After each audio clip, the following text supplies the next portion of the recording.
that, I apologize deeply. From the bottom of my heart, I apologize.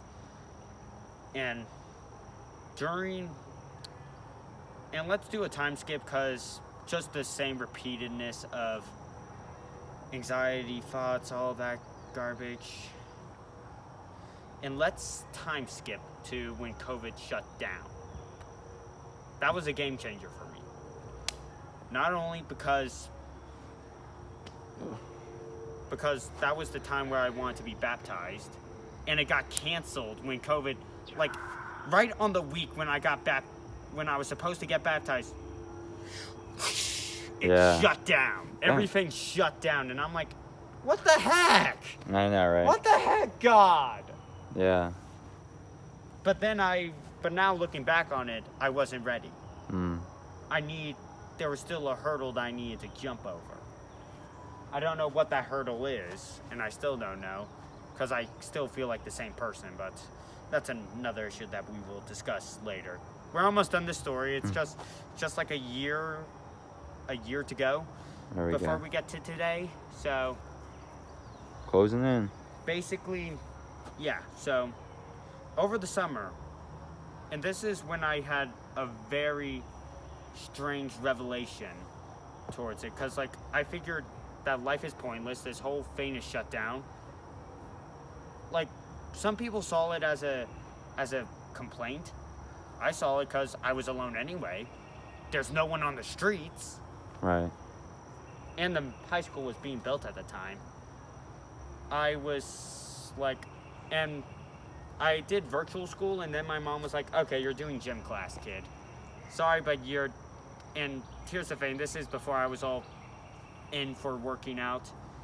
I was like, but I don't really want to do that because I suck at it, because I suck at doing anything, because I used to play soccer and sucked at it, and that brought inferiority complex and all that garbage, yada. Yeah. Essentially. So then my mom's like, okay, no TV then. No Wi-Fi, no nothing for you then. And I was like, okay, fine. Ultimatum. So. My phone's low, by the way, just to let you know. Crap. It's okay. Okay, so basically I gotta speed this up. We've probably got like 10 minutes. 10 minutes. Okay, I think I can do that. So basically I jogged. It started with jogging, and it got to the point, like once I got hooked on it, I was hooked on it. Like I couldn't stop jogging. And it got to the point where I could jog for 2 hours, and there was one time where I jogged 2 hours and 30 minutes straight without a single break. Okay. For water. I just drank water as I jogged. And I collapsed when I got home that night. And so basically that got me, after that my body shut down essentially for a bit. And I was like, okay, what else can I push? I already pushed that to its limit. What else can I push? Because once after that I couldn't jog the same again. So yeah. Anyway, so it got to the point where I was doing new workouts. Like, okay, let's look it up. Okay, push-ups, sit-ups, and mountain climbers. Yeah. And every day I reported for gym class, I just said that I did the thing even though I did my own thing. And then it got to a point where I started weightlifting. And I was disconnected with the church at the time. I didn't come to the virtual things, and I did come to the kickball things a few times, but then I stopped going to that. And then, because I started to lose trust in the church for some reason, I don't want to get into that because we're running out of time. But the point is, I basically worked on myself all the time. Like, it wasn't, like, it was just, whenever I wasn't doing school, I was doing this. I was just working out. And then, this was before I had abs, so, yeah. I was working on that, though. Like, my goal, okay, I'm going to get a six-pack, and there's nothing you people can do about it. And I started to do the classic starving myself, which didn't work. So then I was like, okay, let's just lay off some foods and then go smaller portions of foods. So then I visited my Aunt Jeanette's camp, ate less food, did 30 push-ups after I ate every meal. And then basically, and then junior year hits, this year hits. And I'm like, okay, because we started opening up a bit.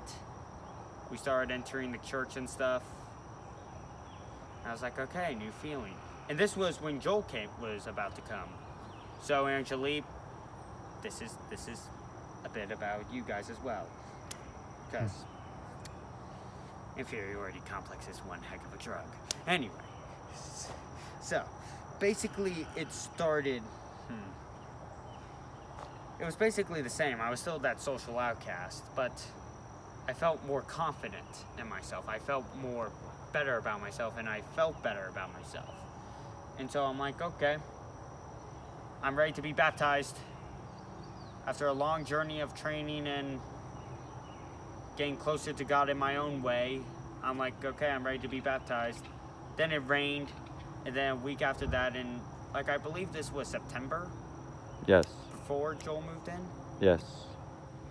I got baptized, and I've never felt so satisfied in that moment. It was really cool Because moment. that one hint of glorification, that one hint of your guys' glow on that day, the day that I first met you, I felt something even close to that. Like, I don't know if it was actually that exact feeling, that exact shining bright, but it was something, and I took that. Of course, it was a feeling. And oh God, I forgot to skip this part.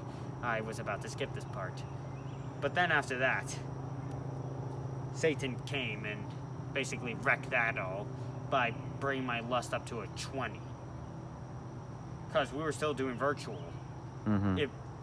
I had so much free time that when I wasn't working out, I was doing bad stuff.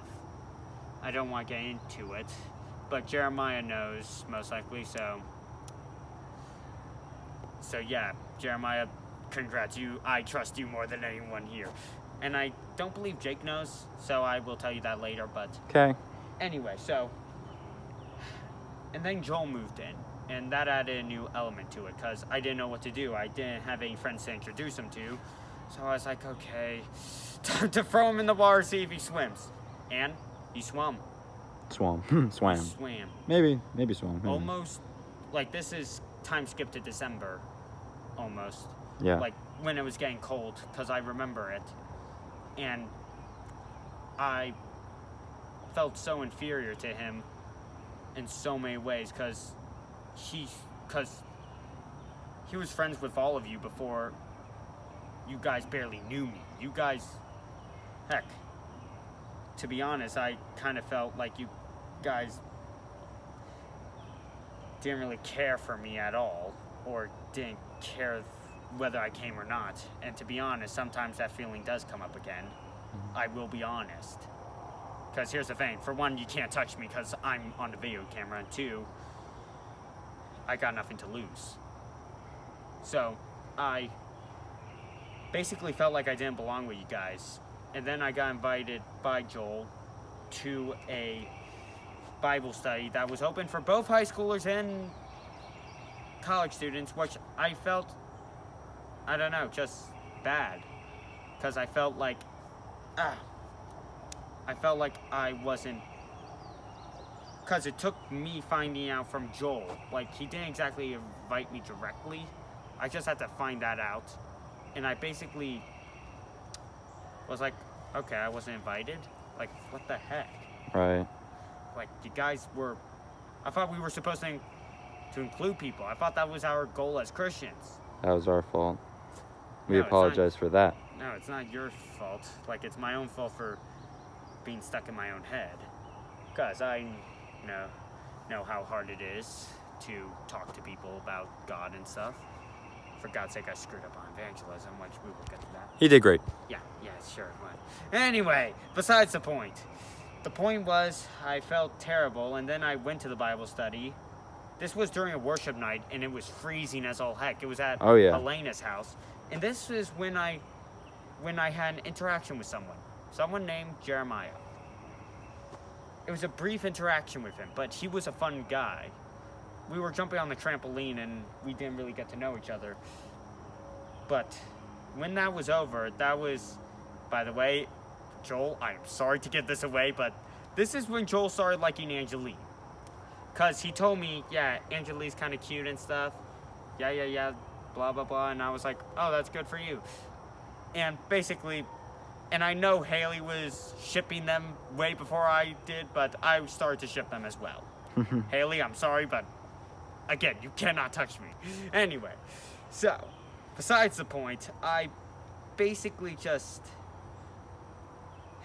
And then we skip to a few weeks where I trust Jake with being my accountability partner in Lust. Yes. And Joel with restrictions, which once he started...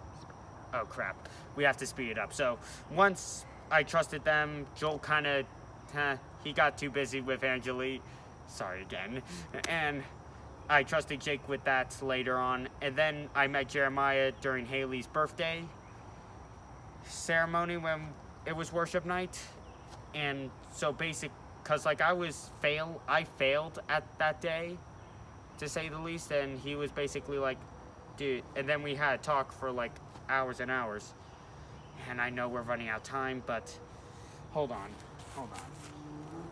You guys will get a second part of this. It will not be exactly what the greatest circumstance, but it will do. So, Jake, tell me when you're almost out. All right, I will. Yeah. You want to switch right now? Yeah, switch right now. All right. Okay.